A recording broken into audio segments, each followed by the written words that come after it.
He's now out on bail on strict conditions that include wearing a GPS monitoring device. He's also forbidden from owning a computer or smartphone and staying off social media for the next year. I think the idea of free speech, it really doesn't apply to Muslims. You see that in France, you see that in the UK, and now with myself, I'm seeing that here in Canada. I saw this was coming, but it doesn't make it any more easier to deal with. Driver says the publicity surrounding his arrest has restricted his freedom and could cost him his job. He plans to fight the peace bond police filed against him.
back porch, and all I heard was 2 big bangs. I went over to check it out, and I thought it was a variety store robbery, but here it's a terrorist in our town. You hear stuff like this in big cities, but not in a small town community like Strathroy. It was, pretty quiet. If you said hi, he'd say hi, and that was it. No, never expected this kind of thing to come about. And it's very scary when it's your own street and neighbors and stuff. And it's surreal. Like, I don't know what else to describe it. The police agencies did their job tonight. And luckily, everything went as no shit, so. I knew he was lost, but I didn't know how far gone he was.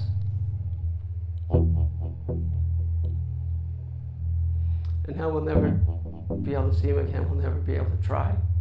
We never gave up hope. We constantly tried reaching out. But now that's all gone. There was nothing more I could do, but I still kept reaching out, hoping that there was still some light at the end of that tunnel. And then yesterday, the light went out completely, forever.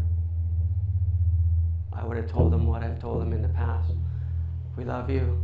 We're here for you if you need us. All you have to do is let us know how we can help you. But he never gave me that chance.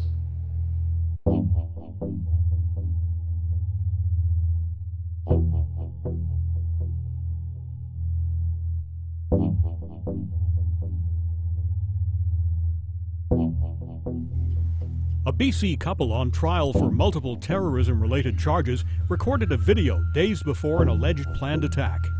John Nuttall and Amanda Korody are accused of plotting to bomb the provincial legislature on Canada Day in 2013. In the video, Nuttall says he was not recruited by anyone. I'm doing this of my own free will. If anything, I was recruited by this country's crimes against humanity. Korody asks that true Muslims serve their God by fighting. Fight them, light or heavy, with whatever you can. If you have a stone, throw it. If you have a bomb, drop it. If all you can do is give them the finger, then give it to them. Both Nuttall and Korody have pleaded not guilty. Found the accused guilty of conspiracy to murder persons unknown for a terrorist purpose and conspiracy to place an explosive device at the legislature building, in a nutshell, at the legislature with intent to cause injury. Can you explain what happens next? This isn't a done deal by any means. There's a guilty verdict, but not convictions. Correct. There's going to be a challenge brought now before the trial judge, who is the only person who can hear the challenge, suggesting that the accused were entrapped by the police conduct and the police exceeded the acceptable limits of police conduct. Well, the trial, while it may seem over, is not actually over. We're continuing the trial before the judge, because in our system of law, it's the judge who decides entrapment and abuse of process. Well, there are different aspects to it. Number one is entrapment. We say the police, the RCMP, manufactured this crime, and that's not permissible in our law. We also have other arguments that the police themselves committed crimes. They were involved in exactly the same activities to a large extent that our clients were, or at least some of them. And we also take issue with the police purporting to give spiritual guidance and religious advice to my client and to Mr. Jette's client. And that advice was designed, we say, to encourage them to commit crimes. He's very disappointed, but he also appreciates that some of the important issues in this case are to be determined by the judge at the next phase and not by the jury. Anytime you've gone through a situation like this and you're found guilty, obviously it's not a pleasant feeling, but she's also prepared for it, and she's very prepared for the next stage of this case, which is to deal with the entrapment and the abusive process aspect, which is, I think, where the rubber hits the road in this case. We find out even more about how the police handled themselves, not just on the front lines as undercover officers, but in the background, the team commanders, the decisions that were made, the directions that were given, all is going to be fundamentally important to determining whether or not there was entrapment here, and we think there's compelling reasons to believe that there was.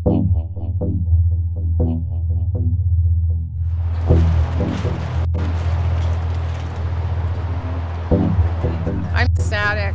I'm really ecstatic.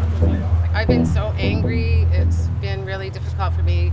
Like, if anyone, I'd want to hate the police, but I don't. I still respect them. They put their lives on the line every day. I took these shoes with me because I didn't want any other man to have to walk in these shoes. It shows the extent to which they overplayed their hand, right? The extent to which they went too far along the lines to manufacture crime. And this is the kind of case where, frankly, the first disclosure was a 192-page summary, and the first time I read it, I thought exactly this, what happened today. That was the first impression.